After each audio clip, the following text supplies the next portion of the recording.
Hey everybody, Dave Weiss here for the Glue Bomb Show. Well, today, after seeing so many of you making progress, even a few of you having them done, I thought I better get on this stick and show you guys something. I've been working on this one. This is my entry, the Rickshaw. This is a George Barris creation. And I don't think I've seen much weirder than this. And it's perfect for this group build, I think. And I'm looking forward to getting it finished and showing it to y'all. But I wanted to give you a little update on it. I mean, this kit, this is an odd kit. I mean, this is a show rod, no two ways about it. Another trike. I built quite a few trikes this year. And but this is just really something. And I've been enjoying it. I've listened to a couple podcasts on the one. They keep talking about this kit, and they talk about it kind of derogatory, if I want to be honest. And I'm okay with that. It's a great kit. I mean, that box art is a bit odd. I'm pretty sure this is vintage and original. And frankly, I'm a little surprised that they got away with this a little bit because there's a couple things in here that may not be totally politically correct. However, when it comes to being a fun build, it's a pretty fun build. So the first thing I wanted to show you was this roof over here, right? This is a fabric roof of some kind. And I was looking at it and sort of racking my brain trying to figure out how am I going to paint that. Now, in the instructions, it very simply says paint it tan. I did not want to do that. I wanted to make it look sort of like this, right? Crushed velvet, I'm guessing is what it is, but I'm not sure. And to me, the first thing I saw was it looks kind of like white and gold combined. So the first thing I did was I spray painted it white. And then I took one of these little applicators and started stippling the whole thing with gold. And I got this kind of neat white gold pattern. And it looked pretty good, and I was pretty happy with it. But the problem was, if you look at this again, it looks a little more, you don't really see a lot of white. You see more of almost like an orangey thing. So I thought, how do I get that? And I used a burnt sienna overall wash on it, an acrylic wash. I spray painted it with a rattle can, the white, and then I used some regular Tester's square bottle gold and one of those little pink applicators. And this is what I came up with. And I have to be honest, I'm pretty happy with how it matches up with the box art. It's not exact, but it's close. And I was happy with that because it took me a while to figure out exactly what I was going to do. I also managed to build the drivetrain. Now, this is interesting. It's really kind of cool. There's a couple of things that I learned from it, though, and one of them is this. This is one you don't want to necessarily build completely in order, because if you look over here, you'll see there's a decal that runs right under this steering rod. I'm not exactly sure what that's called, but you get the idea. And so I had to actually slit the decal and put it in a little bit crooked to get it in. But, I mean, it's no big deal. You won't hardly even see it. If you look at the top there, on top of where the air cleaner would be, they actually have a Chinese dragon. And I painted that using a combination of, once again, Tester's enamel gold. Just brushed that on. And then as it was drying, I did the base in a turquoise. But I also dry brushed some turquoise over the top of it to give it kind of that patina that would make it look like it had been a little bit weathered. I'm not sure if that's appropriate because, after all, this is a show rod. I don't know if it gets weathered, but I like how it turned out. I'm happy with it, so we're going to roll with it from there. There's your radiator. It's just a flat-out mirror on the front, which I kind of like. I don't know.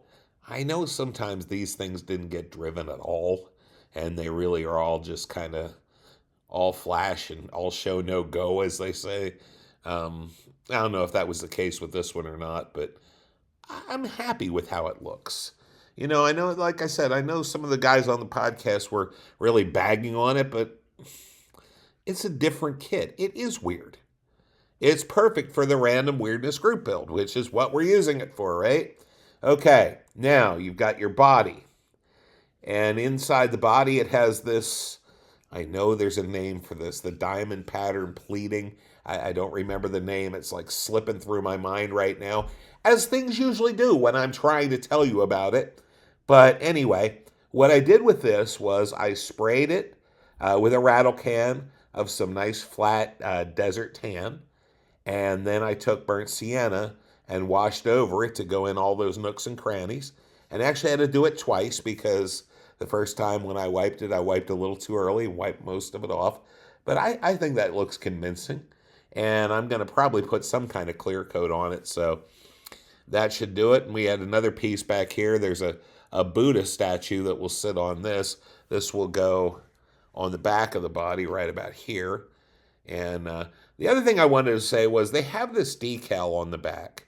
And the decal, it looks in the instructions like the decal is supposed to go over this detail where this fits in.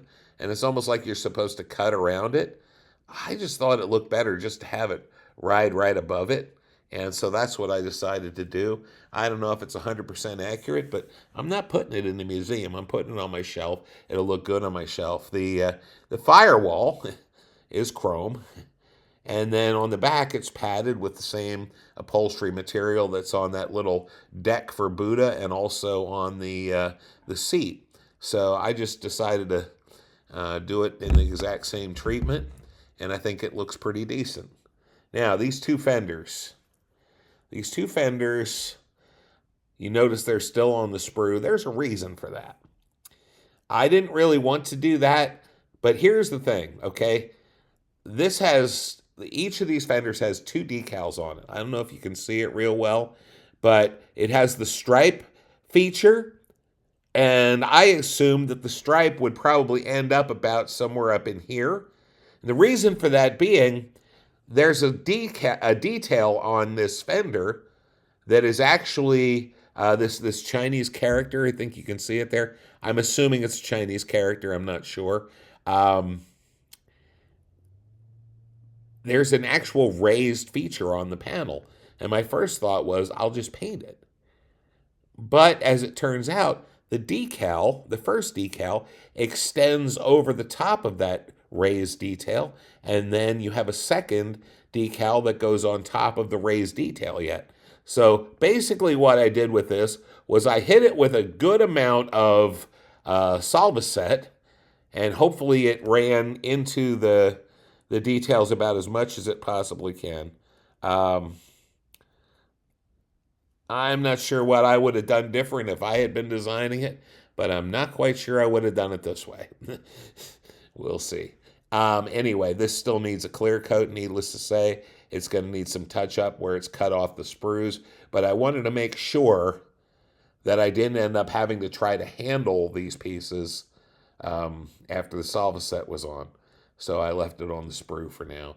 I'm still debating as to whether or not I'm going to live to regret that, but at this point, that's where we're at. So that is most of the pieces I have finished.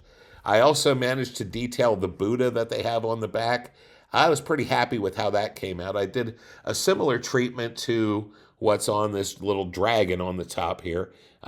Gold with some dry brush turquoise to look like patina, and then black wash over the top of all of it. And I'm real happy with how it looks. And that's it. So that's my update. I didn't expect this to be a 9-minute video, but there were a lot of techniques and stuff that I wanted to talk about. So now my hope is, now that I've finished this video, I want to go upstairs and I want to try and put a few more pieces on this. I would like to get this finished up soon because somebody decided, hey, let's get in 3 group builds. So I've got my NASCAR group build started. I want to get that going.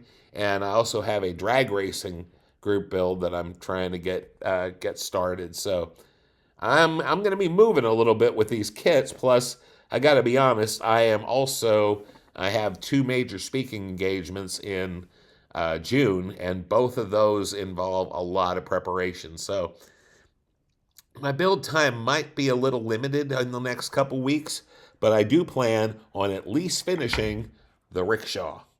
The other guys gave more time for their group builds, so I have a little more time for that. But anyway, this has been fun. All right. I know it's weird. I know some of the podcast guys think it's a really odd kit. It is an odd kit, but you know what? I'm having a good time. So that's all that really matters. When I'm done, I'm going to have something on my shelf that I'll probably be telling stories about for a long time. Thank you guys so much for getting involved in the Random Weirdness Group Build. By the way, if you haven't gotten in on it yet and you'd like to, there's a month, right? We're going to end this on June 1st. So you've got a month to build something. So if you'd like to, jump in. All right. Thanks, guys. One other thing before I go. If you've built for the Random Weirdness Group Build, could you possibly send me like maybe three photos of your build? Because what I'm going to try to do is put a little compilation video at the end of the group build, give everybody a little recognition. It's been great. I'm really enjoying this. Guys, take care. Have a great day.